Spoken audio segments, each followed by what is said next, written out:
Hello दोस्तों, कैसे हैं आप सब। तो दोस्तों आज मैं आपके साथ शेयर करने वाली हूँ एक पुराना कुर्ता जो काफ़ी टाइम से यूज़ नहीं हो रहा था, तो उसको मैंने कैसे रीयूज़ किया। तो गुड़िया के लिए आधे पार्ट का बनाया। सबसे पहले मैंने बॉटम, जिसमें मैंने नीचे ऊपर दोनों साइड इलास्टिक का यूज़ किया है कि बच्चों को कंफर्टेबल रहे।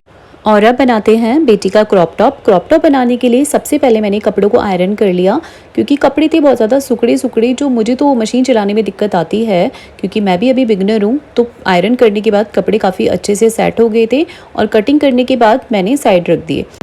और अब मैं यहाँ बनाने वाली हूँ स्ट्रिप, जो बच्चे के शोल्डर पर आएगी और क्रॉप टॉप के फ्रंट और बैक दोनों पार्ट्स को इन स्ट्रिप से ही हम जॉइंट करेंगे। तो स्ट्रिप बनाने में मुझे यही दिक्कत आई कि इसको जब उल्टा करते हैं तो वो मुझसे नहीं हो रहा था। तो मैंने पहले सुई से ट्राई किया, नहीं हुआ। फिर मैंने एक पिन लेके उसको धीरे धीरे ट्राई किया, तो तब जाके वो ईजिली हो पा रहा था। इसी तरीके से फिर दूसरी स्ट्रिप भी बना के मैंने तैयार कर ली। मैंने फर्स्ट टाइम बनाई है शायद, इसीलिए मुझे दिक्कत आ रही थी। उसके बाद बात करते हैं कटिंग की, जो मेन पार्ट है इस पूरे क्रॉप टॉप का। सबसे पहले बच्चे का नाप लिया मैंने इंच टेप से। क्रॉप टॉप बड़ा हो जाए नो इशू, लेकिन छोटा नहीं होना चाहिए। तो इसीलिए मैंने एक एक इंच सारी चीज़ें बढ़ा कर इसकी कटिंग की, क्योंकि सिलाई में भी पार्ट थोड़ा दबेगा और बच्चों को थोड़ा लूज़ रहे तो ही कंफर्टेबल रहता है।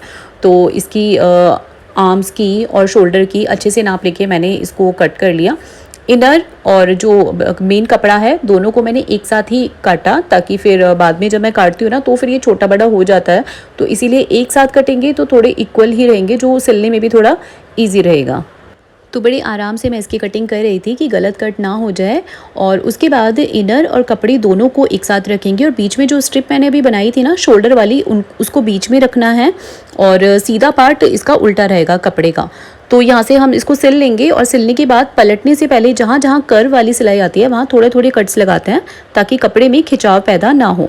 तो थोड़ी थोड़ी कट्स लगाने के बाद ये अच्छे से पलट गया था कपड़ा और ये सीधी वाली साइड बाहर आ गई थी। तो देखो हमारा जो सिलाई है जॉइंट का स्ट्रिप का वो भी नहीं दिख रहा। तो देखने में काफ़ी सुंदर ये बन गया था, मुझे भी बिलीव नहीं था इतना अच्छा बन जाएगा।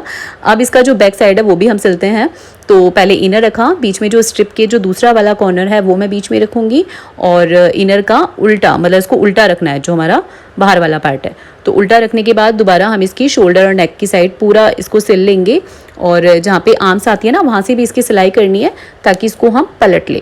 तो वही पलटने के बाद सेम प्रोसेस था, जहाँ कर्व थे वहाँ कट लगाया और उसको उल्टा कर लिया।